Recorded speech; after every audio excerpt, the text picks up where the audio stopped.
Good morning all students. Today we are starting our second lecture, जिसमें हम deal करेंगे different concentration terms.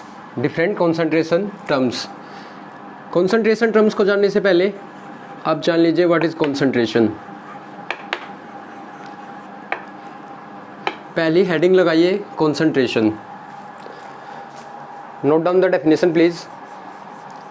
The amount of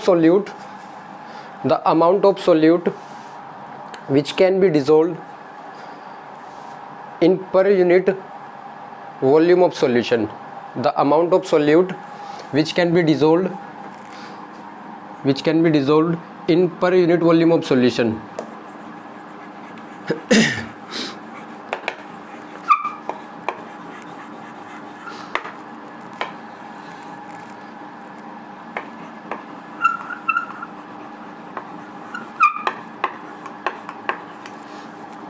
देखो बच्चों, कितने वॉल्यूम के अंदर वॉल्यूम भी किसका, सॉल्यूशन का, जो सॉल्यूशन प्रिपेयर करते हैं, कितना अमाउंट ऑफ सोल्यूट डिसोल्व है वो उसकी कंसंट्रेशन को रिप्रेजेंट करता है। कंसंट्रेशन क्या बताती है कि सॉल्यूशन कितना डाइल्यूट है और सॉल्यूशन कितना कंसंट्रेटेड है। ये हमें कौन बताता है, कंसंट्रेशन। अब ये कैसा पता लगेगा, ये डिपेंड करता है उसमें अमाउंट ऑफ सोल्यूट कितना है उस सॉल्यूशन के अंदर, ठीक है। अकॉर्डिंग टू वॉल्यूम उसका मेजरमेंट होता है। अब जितना अमाउंट ऑफ सोल्यूट उसमें प्रेजेंट होगा उतनी उसकी कंसंट्रेशन होगी। जैसे हमने क्या किया कि शुगर डिसोल्व कर लिया, हमने शुगर डिसोल्व कर लिया किसके अंदर, मिल्क के अंदर। अब हमने एक सॉल्यूशन प्रिपेयर किया, हम जितना अमाउंट ऑफ सोल्यूट इस मिल्क के अंदर इंक्रीज करते चले गए, इसकी कंसंट्रेशन उतनी इंक्रीज होगी और ये सॉल्यूशन उतना ही कॉन्सनट्रेटेड होगा। तो वास्तव में कंसंट्रेशन से हम ये पता लगाते हैं कि सॉल्यूशन कितना डाइल्यूट है और कितना कॉन्सनट्रेटेड है, और वो किस पे डिपेंड करता है, अमाउंट ऑफ सोल्यूट्स उस सॉल्यूशन के अंदर, उस वॉल्यूम ऑफ सॉल्यूशन के अंदर कितना है। मतलब वॉल्यूम देख मेजरमेंट है बस हमारा। तो ये तो वैसे आती नहीं है, मतलब बोर्ड के एग्जाम्स में ये चीज़ें तो पूछी नहीं जाती। एक मतलब बेसिक जानने के लिए होता है कि कॉन्सनट्रेशन क्या चीज़ होती है, कितने वॉल्यूम ऑफ सॉल्यूशन के अंदर कितना अमाउंट ऑफ सोल्यूट डिसोल्व है, वो उसकी क्या होती है, वो उसकी होती है कंसंट्रेशन। अब हमें कंसंट्रेशन मेजरमेंट करने के लिए कुछ कंसंट्रेशन टर्म्स की हेल्प लेनी पड़ती है। ऐसे those are the terms which are very helpful to measure the concentration of a solution. They are called concentration terms. Okay guys, अब जो हमारी कंसंट्रेशन टर्म्स है ना, वो दो टाइप की है बच्चों। कितने टाइप की है बच्चों, हमारी दो टाइप की। फर्स्ट टाइप कौन सा है हमारा, फर्स्ट है हमारा टेम्परेचर डिपेंडेंट, और दूसरा है हमारा टेम्परेचर इंडिपेंडेंट।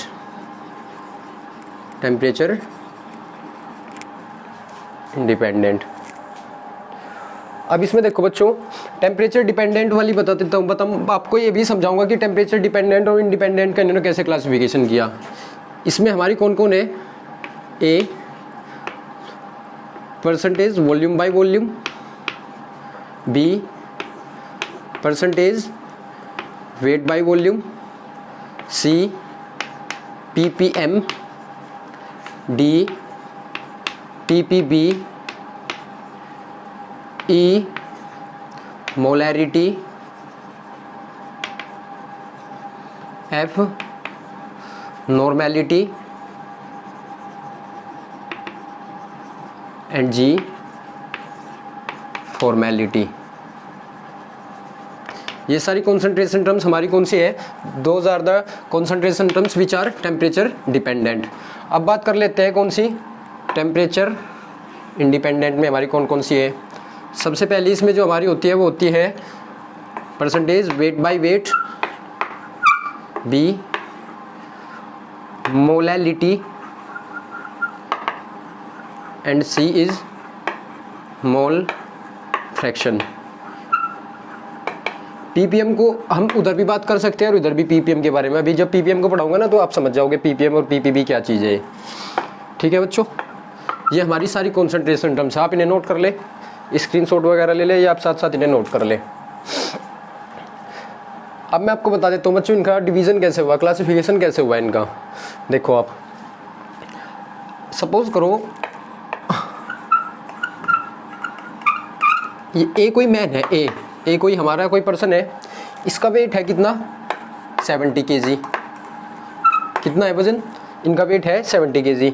अब इन्होंने अपना वेट अभी कहीं में मेजरमेंट किया किलोग्राम में। अगर हमसे इनसे पूछे कि आपका वेट ग्राम में कितना होगा, तो ये अपना वेट अकॉर्डिंग टू मतलब किलोग्राम को कहीं में कन्वर्ट कर लेगी ग्राम में। 1 kg इक्वल्स टू 1000 ग्राम, तो कन्वर्ट करके बता दे कि ग्राम में कितना है। अब इनसे कोई मतलब टन वगैरह में पूछ ले, क्विंटल वगैरह होते हैं, मतलब जो अलग अलग मेजरमेंट होते हैं वेट के, उनमें पूछ ले, तो ये अपने वेट को बदल सकते हैं।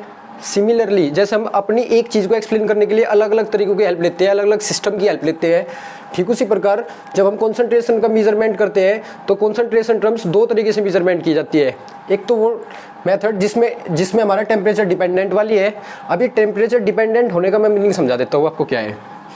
ये सारी टेम्परेचर डिपेंडेंट वाली जो कॉन्सेंट्रेशन टर्म्स है ना हमारे पास में, इन सभी कॉन्सेंट्रेशन टर्म्स में एक कॉमन बात है, कौन सी, date is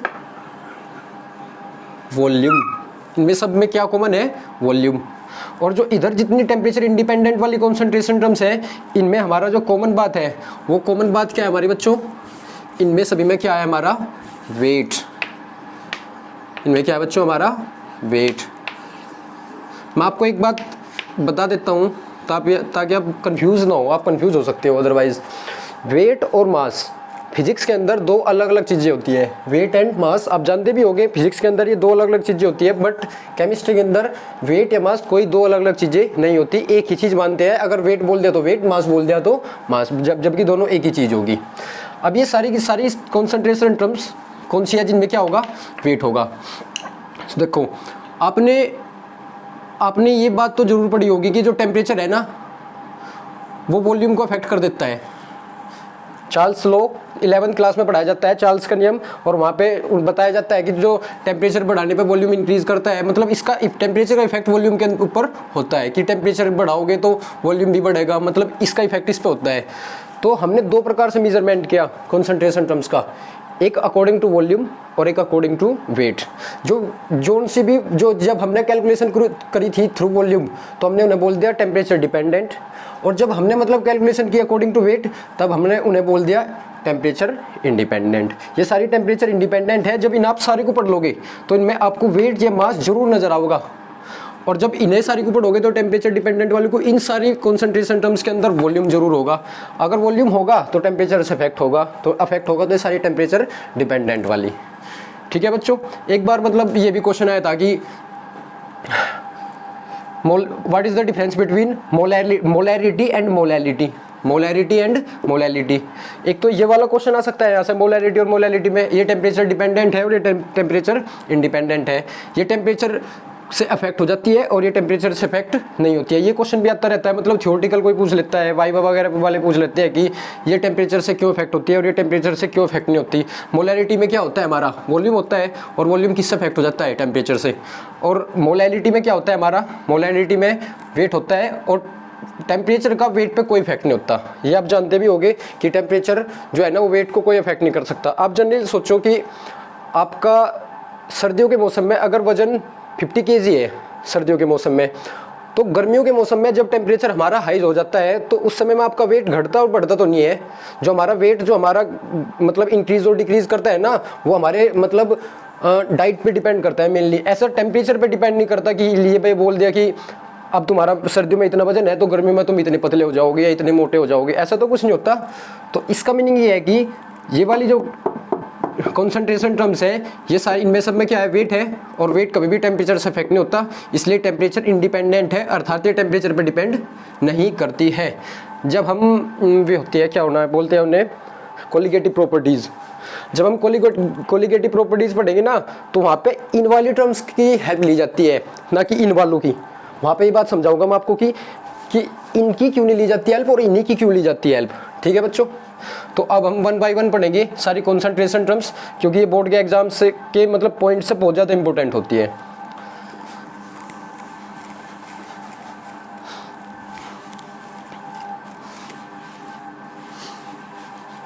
different concentration terms. देखो बच्चों, इन सारी कॉन्सेंट्रेशन टर्म्स को करने के लिए एक ट्रिक है, इस ट्रिक को लगाओ, सारी की सारी कॉन्सेंट्रेशन टर्म्स आपकी याद रहेगी, कभी भी आपको रटने की जरूरत ही नहीं पड़ने की। अगर आप थोड़ा सा मतलब समझ लोगे तो आपको रटने की बिल्कुल भी जरूरत नहीं होगी और ये कॉन्सेंट्रेशन टर्म्स आपके बिल्कुल डायरेक्ट याद हो जाएगी।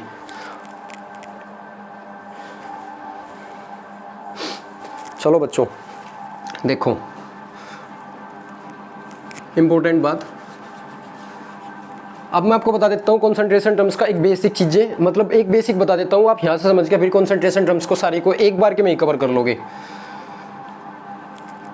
आपने परसेंटेज निकाला होगा, परसेंटेज मतलब अपने जो आपके मार्क्स आते हैं उनकी परसेंटेज आप निकालते हो। परसेंटेज निकालते दौरान एक सबसे इंपॉर्टेंट चीज़ क्या होती है, नीचे क्या होते हैं टोटल मार्क्स, यहाँ पे क्या होते हैं ऑब्टेन मार्क्स,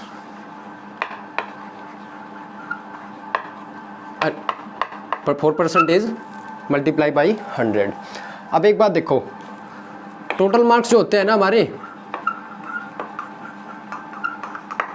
वो हमेशा ज़्यादा होते हैं ऑब्टेन मार्क्स से, एक्सेप्शन केस को छोड़कर।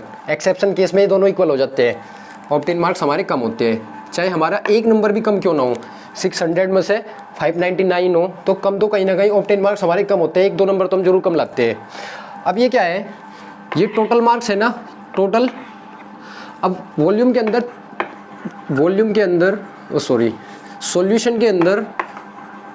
सॉल्यूशन के अंदर दो चीज़ें होती है, एक सॉल्यूट और एक हमारा सॉल्वेंट। अगर मैं अमाउंट के अकॉर्डिंग बात करूं तो सॉल्यूशन हमारा सबसे ज़्यादा होता है, it is the total of solute and solvent. ये तो आपको पता होगा, अगर ये 20 ग्राम है और ये 80 ग्राम है तो हमारा सॉल्यूशन का वेट कितना होगा 100 ग्राम। ठीक है बच्चों, अभी 100 ग्राम है, सॉल्यूशन टोटल होता है, टोटल हमेशा कहाँ पर रखा जाता है नीचे। जितने भी कॉन्सेंट्रेशन टर्म्स हम पढ़ेंगे उन कॉन्सेंट्रेशन टर्म्स में हमेशा नीचे टोटल होता है ना, और टोटल हमेशा कौन होता है सॉल्यूशन। तो जो नीचे वाली जो इकाई होगी हमारी, यूनिट जो होगी हमारी, वो हमेशा किसके लिए डिफाइन होगी, it is define for solution. और ऊपर क्या होते हैं हमारे कम मार्क्स आते हैं ना कहीं, एक या दो कितनी भी आई कम तो हो गए ना टोटल से। और सॉल्यूशन के अंदर कम कौन सी चीज़ होती है हमारी, रूल 2 के अकॉर्डिंग कौन होता है, सॉल्यूट हमेशा लेस होता है। तो ऊपर की जो टर्म होगी वो जो डिफाइन होगी, it is define for the solute. बच्चों बस आपको एक बात याद रखनी है, नीचे की टर्म हमेशा किसके लिए होगी, it is define for the solution, and जो ऊपर की जो टर्म होगी हमारी, it is define for the solute. बस मैं आपको ये बात बताना चाहता था, ये बात आप याद रखना, सारी कॉन्सेंट्रेशन टर्म्स में आपको ये बात याद आएगी, मतलब काम आने ही वाली है, तो आप इसे दिमाग में डाल लें। टोटल चीज़ हमेशा नीचे और जिसकी भी हम बात करने वाले मतलब जिसके अमाउंट कम है वो हमेशा ऊपर। एक कॉन्सेंट्रेशन टर्म हमारी ऐसी है, जिसमें हमें जो नीचे लेना पड़ता है ना वो सॉल्यूशन के लिए लेना नहीं पड़ता। बाकी सभी कॉन्सेंट्रेशन टर्म्स में जो नीचे वाली टर्म होगी हमेशा किसके लिए डिफाइन होगी, सॉल्यूशन के लिए। एक ऐसी कौन सी है वो हमारी मोलैलिटी में जो नीचे की टर्म होती है, it is defined for the solvent. और वैसे भी आपको पता होगा सॉल्वेंट भी अधिक अमाउंट में होता है, तो ये भी मोर के लिए है, मतलब ज़्यादा के लिए है। तो solvent molality is the only concentration term in विच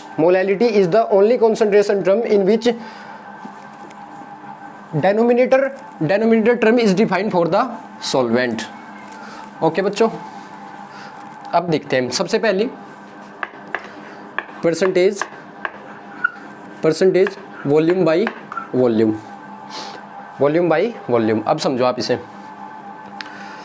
अब नीचे वाली टर्म किसके लिए बताई मैंने अभी आपको, सॉल्यूशन के लिए, और ऊपर की जो हमारी टर्म होगी वो किसके लिए होगी, सॉल्यूट के लिए। ये क्या हमारा V क्या होता है, V हमेशा आपको क्या याद रखना है, V वॉल्यूम होगा और W हमारा क्या होगा, वेट या मास होगा। तो ये किसका वॉल्यूम होगा, it is the volume of solute upon volume of, नीचे टर्म किसके लिए होती है, volume of solution into 100 into 100 क्यों? क्योंकि परसेंटेज है वहाँ पे। ठीक है बच्चों, ये वॉल्यूम जो हमें मेज़र करनी है, कहीं में मेज़र करनी है ml में, और ये भी कैसा मेज़र करना है हमें? ml में। जब दोनों यूनिट सेम सेम होगी ml तो हम क्या बोलेंगे? इट इज़ यूनिटलेस, मतलब इसकी कोई भी यूनिट नहीं होगी। We can say that percentage volume by volume is the ratio of volume of solute and volume of solution into 100। ये कैलकुलेशन के लिए करेंगे हम। ठीक है बच्चों, आप एक तरीके से और आप इसे समझ सकते हैं। अब जब परसेंटेज की बात होती है तो 100 की बात होगी हमारी। जब 100 की बात होगी तो टोटल वॉल्यूम ऑफ सॉल्यूशन हम कितना लेंगे? 100 ml, 100 ml ऑफ सॉल्यूशन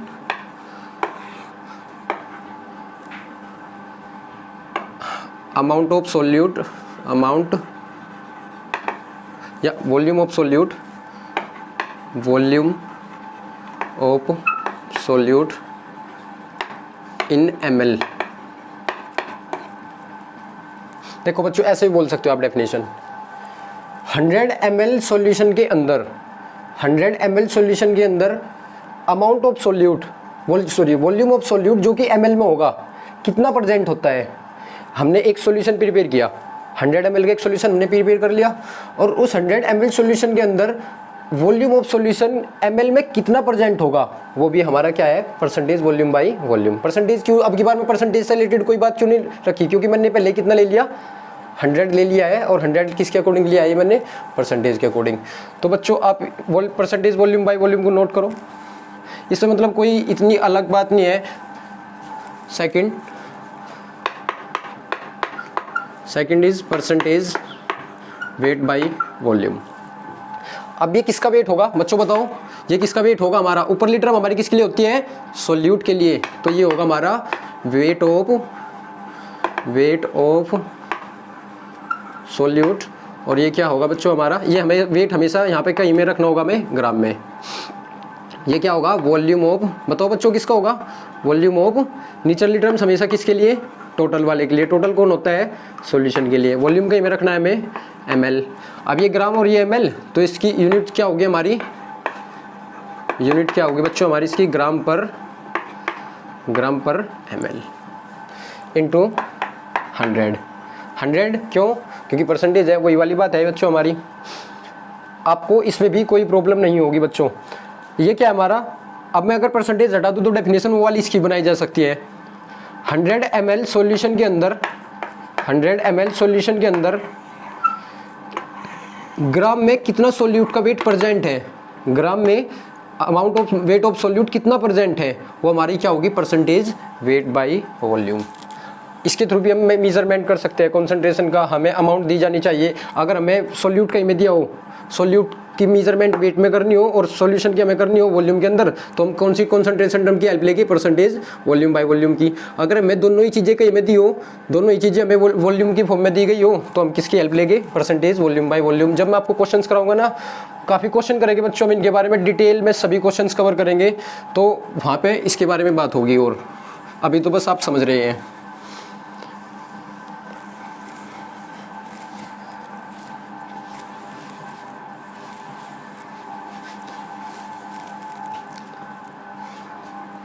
अब बात कर लेते हैं बच्चों चलो पीपीएम के बारे में अभी बात करेंगे। हमारी टेम्परेचर डिपेंडेंट वाली टर्म चल रही है अभी। एक टर्म इधर भी थी परसेंटेज की, टेम्परेचर इंडिपेंडेंट में, वो क्या थी? Percentage weight by wait. बच्चों हम क्या कर रहे हैं अब हम क्या करेंगे? एक वो टर्म भी इधर से ले लेते हैं एक बार, क्योंकि परसेंटेज की सभी टर्म्स खत्म हो जाएगी। फिर वो डेफिनेशन वाली बचेगी जो मतलब जिनमें वो नहीं है हमारा, मतलब परसेंटेज नहीं है। एक थी हमारी percentage weight by wait, percentage W मतलब W बाई W मतलब वेट बाई वेट। अब ये वेट किसका होगा बताओ? ये वेट हमारा किसके लिए होगा? सोल्यूट के लिए। और ये किसके लिए होगा हमारा? ये होगा हमारा सॉल्यूशन के लिए। तो बच्चों बताओ क्या डेफिनेशन होगी? Wait of solute, it must be present in gram upon weight of solution which must be also in gram into 100। ग्राम से ग्राम कटेगा जब आप मतलब इसकी न्यूमेरिकल करोगे, तो it is unitless, it is also unitless, इसकी कोई भी यूनिट नहीं होगी, आपको इसकी वैल्यू भी वैसे भी परसेंटेज में मिलेगी। अब ये क्या है, अगर हमें डेफिनेशन बनानी हो 100 ग्राम सॉल्यूशन के अंदर ग्राम में जो सॉल्यूट का वेट है वो कितना परसेंट है, 100 ग्राम सॉल्यूशन के अंदर वेट ऑफ सॉल्यूट ग्राम में कितना परसेंट है, वो उसका क्या है परसेंटेज वेट बाय वेट। और ये भी कॉन्सेंट्रेशन मेजरमेंट है। देखो कॉन्सेंट्रेशन टर्म्स वास्तव में क्या होती है, कॉन्सेंट्रेशन टर्म्स कॉन्सेंट्रेशन को मेजर करने में हमारी हेल्प करती है, और जितनी भी टर्म्स हमारी हेल्प करती है ये सारी टोटली क्या कहलाती है, कॉन्सेंट्रेशन टर्म्स कहलाती है। ये भी बच्चों आपको क्लियर होगी, इसमें भी आपको कोई प्रॉब्लम नहीं होगी, बिल्कुल डायरेक्ट उसी ट्रिक पे है, सारी एक ही ट्रिक पे है। नीचे की चीज़ हमेशा किसके लिए, सॉल्यूशन के लिए, ऊपर वाली चीज़ हमेशा किसके लिए, सॉल्यूट के लिए। वेट है तो W है तो वेट, और V है तो volume. Next is ppm, full form is parts per million, full form is parts per million. मैं शॉर्ट में लिख देता हूँ, आप कंप्लीट कर ले। पार्ट्स पर मिलियन, मिलियन कितना होता है बच्चों हमारा, मिलियन कितना होता है 10 टू की पावर 6, डेट इज 10 लाख। कितना होता है, 10 लाख होता है हमारा। अब देखो बच्चों ppm है क्या चीज़ है, और इसकी मतलब रिक्वायरमेंट क्या है हमारी, ये सारी चीज़ें हमें समझनी होगी। ppm एक ऐसी कॉन्सेंट्रेशन टर्म होती है जो कब यूज़ की जाती है वो बता देता हूँ पहले। When amount of solute, when amount of solute,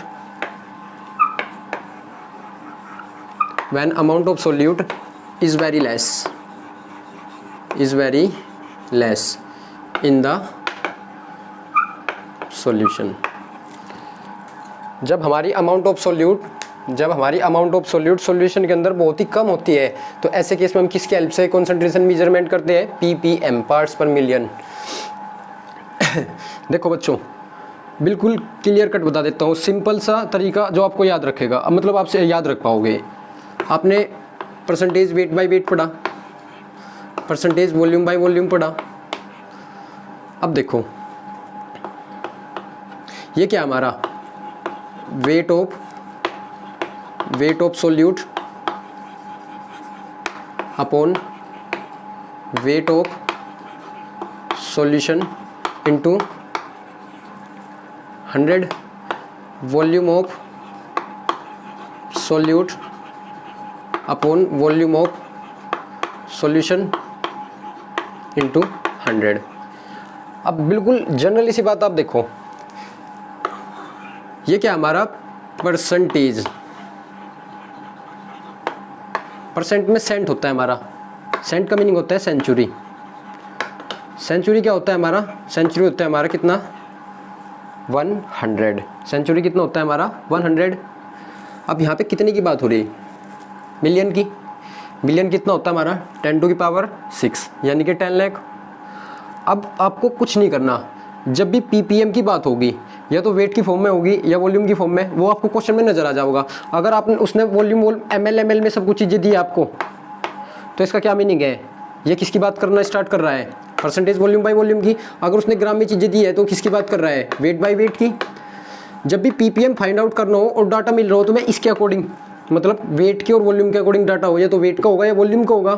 तो ऐसे केस में आपको कुछ नहीं करना, आप यहाँ से परसेंटेज में सेंट में मतलब सेंचुरी होती है, सेंचुरी का होता है 10 की पावर 2, 10 की पावर 2 मतलब 100 होता है हमारा। अब जहाँ पे सेंचुरी लगा रहे थे ना आप, क्रिकेट वाली सेंचुरी नहीं, जहाँ पे आप सेंचुरी लगा रहे थे, अब वहाँ पे आपको क्या लगाना, मिलियन लगा देना। तो ये कैसा लगाओगे आप, weight of solute upon weight of solution into 10 to की पावर 6।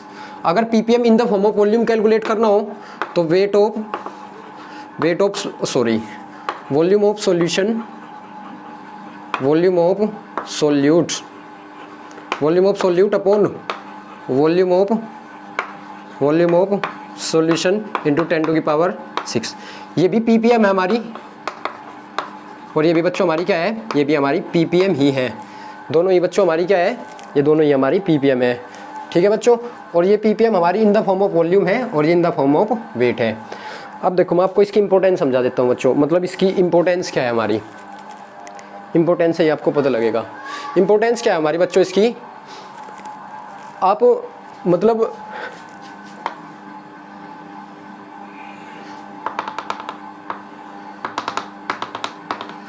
हमने एक 100 ग्राम का सॉल्यूशन प्रिपेयर किया है, 100 ग्राम का एक सॉल्यूशन प्रिपेयर किया हुआ हमने।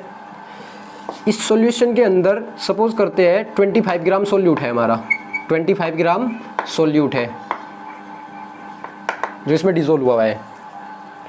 अब 100 ग्राम के अंदर अगर 25 ग्राम सोल्यूट डिसोल्व होगा तो इसे मेजर करना, मतलब इसे एक प्रकार से ट्रैक करना कि आप इसे ज्ञात कर पा रहे, फाइंड आउट कर पा रहे कि इसके अंदर कितना है, तो वो इजी है। इस कोई हार्ड बात नहीं है। क्यों? क्योंकि ये 100 ग्राम के अंदर 25 ग्राम है, तो आप इसे कैलकुलेट कर सकते हो। बट पीपीएम का यूज आपको कब करना है? When amount of solute is very less in the solution. मतलब आपको मैं इंपॉर्टेंट समझा रहा हूँ, न्यूमेरिकल में तो आपको वो खुद बोलेगा पीपीएम, तब आपको सीधी फाइंड आउट कर देनी है। जब अमाउंट ऑफ सोल्यूट बहुत ही कम हो, सपोज करो मैं आपको ये बोल दूं कि इस 100 ग्राम के अंदर, इस 100 ग्राम के अंदर हमारा कितना है, 0.1 ग्राम प्रेजेंट है। क्या आप इसे ट्रैक कर पाओगे? इसके अंदर मीन्स कैलकुलेट कर पाओगे, फाइंड आउट कर पाओगे? नहीं पता लगने का। तो ऐसे केस में हम किसकी हेल्प लेते हैं? पीपीएम। पीपीएम कैसे करता है वो बता देता हूँ मैं आपको। अब ये 100 ग्राम के अंदर है, 100 ग्राम के अंदर इसकी अमाउंट कितनी है? 0.1 ग्राम। कैलकुलेट करना आसान नहीं है, बहुत ही कम अमाउंट है ये। इसके अंदर आप इसे कैसे ट्रैक करोगे? नहीं कर पाने के। ऐसे केस में हम क्या करेंगे, हमने इस सॉल्यूशन को कितने का बना देते हैं? 10 मिलियन का प्रिपेयर कर देते हैं। जब ये परसेंटेज में था, मतलब जब ये 100 ग्राम का था, जब ये 100 ग्राम का था उस टाइम पे तो मतलब इसकी अमाउंट बहुत ही कम थी। अब जब मैं इसे 10 की पावर 2 से 10 की पावर 6 का सॉल्यूशन बनाऊंगा तो ये सॉल्यूशन ज़्यादा होगा। सॉल्यूशन ज़्यादा होगा तो अमाउंट ऑफ सोल्यूट भी उसी रेशो में इंक्रीज करेगा। जब अमाउंट ऑफ सोल्यूट भी उसी रेशो में इंक्रीज करेगा तो इसे ट्रैक करना थोड़ा सा आसान हो जाएगा। तो ये बस ऐसा मेथड है कि मतलब जब हमें अमाउंट ऑफ सोल्यूट डिटेक्ट नहीं होता, हम उसे पता नहीं लगा पाते, तो ऐसे केस में हम क्या कर लेते हैं, उस सॉल्यूशन को पीपीएम की फॉर्म में कन्वर्ट कर लेते हैं या पीपीएम के थ्रू कैलकुलेशन कर लेते हैं।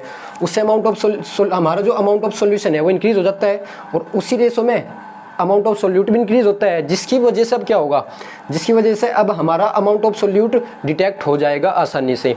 अब सपोज करो हमारे एनवायरनमेंट के अंदर डिफरेंट गैसेज है, ये बात आपको पता होगी। हमारी एटमॉस्फेयर में बहुत सारी गैसेज है। अब कुछ गैसेज हार्मफुल है और कुछ बेनिफिशियल है। जो पोल्यूशन करने वाली गैसेज है बच्चों, जो पोल्यूशन कर रही है, कार्बन मोनोऑक्साइड, बहुत सारी गैसें हैं हमारी। कार्बन मोनोऑक्साइड से सल्फर ट्राइऑक्साइड वगैरह बहुत सारी गैसें हैं। कार्बन मोनोऑक्साइड गैस, अब अगर मैं सारी गैसों को सॉल्यूशन मान लूँ एटमॉस्फेयर के अंदर, हमारा सॉल्यूशन, हमारे एटमॉस्फेयर के अंदर जितनी गैसेस का मिश्रण है उसे एक सॉल्यूशन मान लेते हैं, और मैं आपको बोलूँ कि एक एक गैस को ट्रैक करके दिखाओ, मतलब डिटेक्ट करके दिखाओ, उनकी कैलकुलेशन करके दिखाओ। अब जो सॉल्यूशन है, जो हमारा एटमॉस्फेयर वाला सॉल्यूशन है तो काफ़ी बड़ा है, काफ़ी बड़ा। ये तो मिलियन में होगा या पीपीबी ये बिलियन में होगा, मतलब बड़ा है काफ़ी।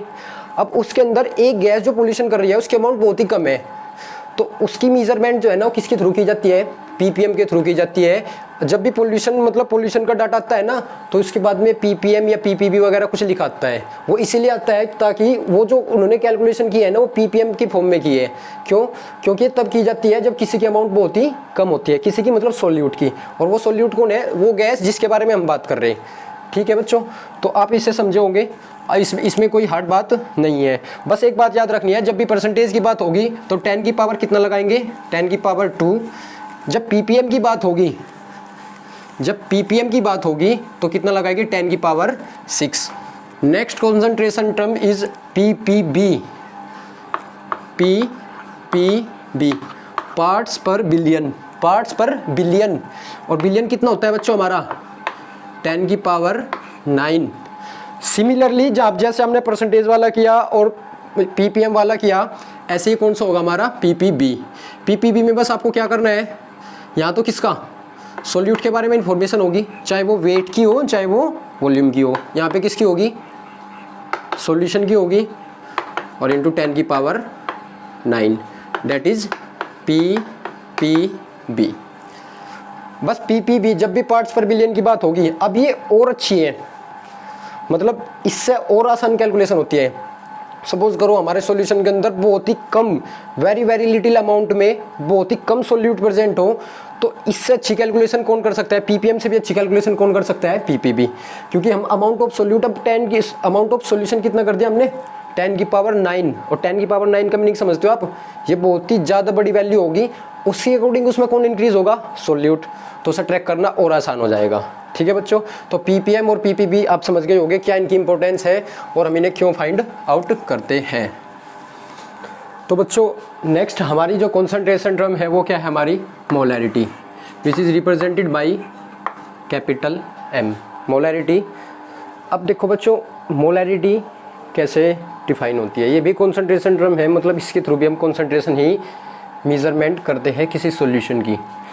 m that is equals to, देखो बच्चों एक बार आप फॉर्मूला देख लो, डेफिनेशन आप जिंदगी भर भी नहीं भूलने के, m is equals to n upon v, m is equals to n upon v।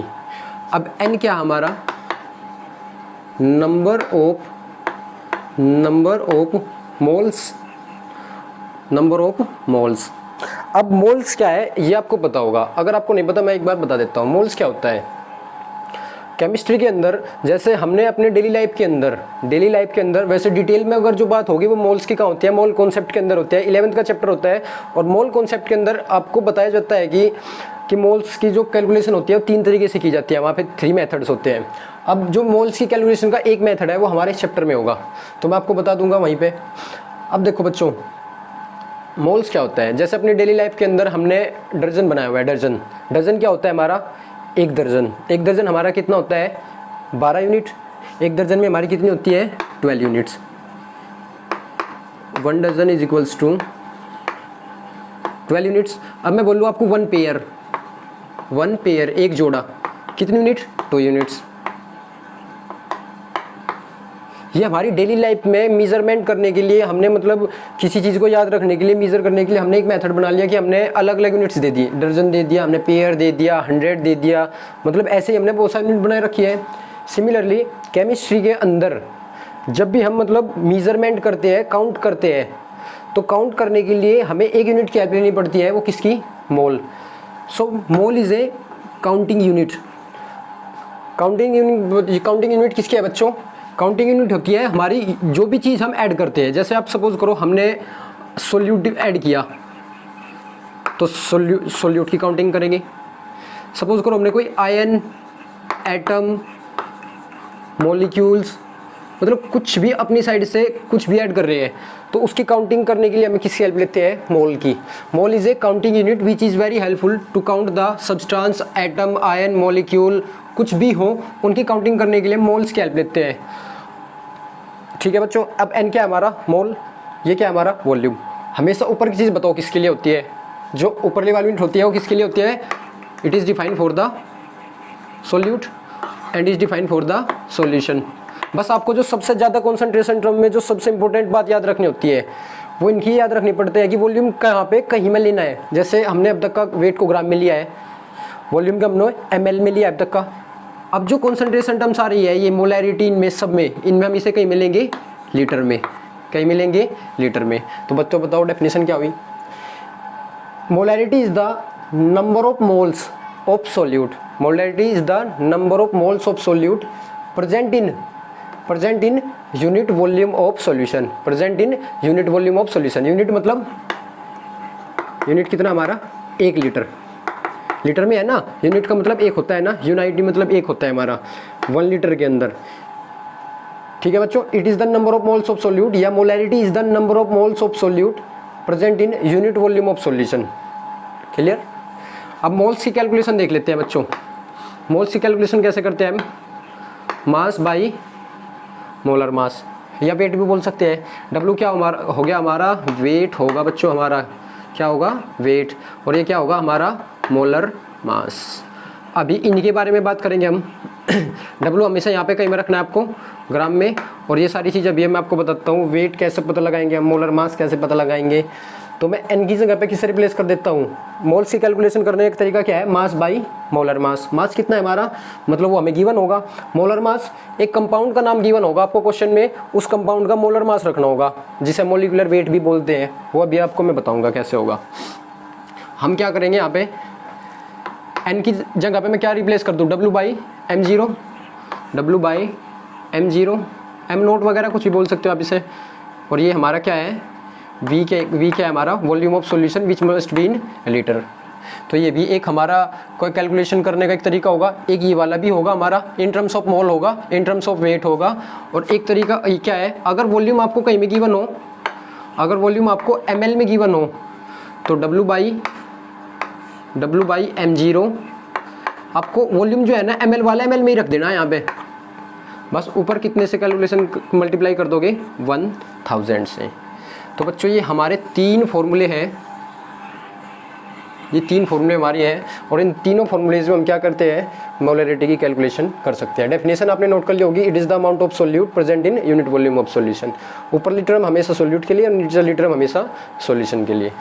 तो आपको इसमें कोई प्रॉब्लम नहीं होगी। यूनिट क्या हमारी, आप देखो बच्चों, ये तो ग्राम में मेजरमेंट होगा, मोलर मास हमेशा मॉलिक्यूल में, मॉलिक्यूल, तो इसकी यूनिट होगी ग्राम मॉलिक्यूल पर लीटर। क्योंकि n जो है ना, n पूरा कहाँ पे है, पूरा ऊपर n है, तो इसकी यूनिट भी पूरी ऊपर ही रख दी मैंने, ग्राम मॉलिक्यूल पर लीटर। तो मोलैरिटी आपको क्लियर हो गई होगी, मोलैरिटी में आपको कोई प्रॉब्लम नहीं होगी।